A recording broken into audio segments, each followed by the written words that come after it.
महापालिका आणि जिल्हा परिषद पंचायत समिती निवडणूक महायुतीसोबत लढणार आहे। भाजप प्रदेशाध्यक्ष रवींद्र चव्हाण यांच्याशी भेट घेतल्यानंतर उपमुख्यमंत्री एकनाथ शिंदे यांनी नागपुरात ही माहिती दिली।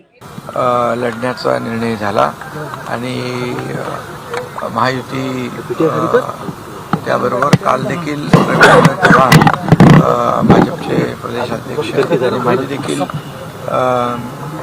चर्चा झाली। या चर्चेमध्ये देखील महायुती लढण्याचा निर्णय झाला आणि त्याप्रमाणे बोलणी देखील सुरू झालेली आहेत आणि स्थानिक पातळीवर देखील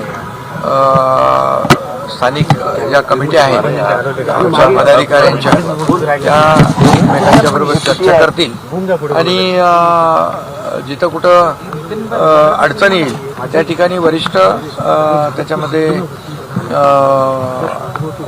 हस्तक्षेप करून तिथली अडचण दूर करतील। काही ठिकाणी राष्ट्रवादी काँग्रेसला बाजूला ठेवलं जाणार का? कारण अनेक पदाधिकाऱ्यांना संधी द्यायची नाही, असं कोणालाही बाजूला ठेवण्याचा विषय नाही।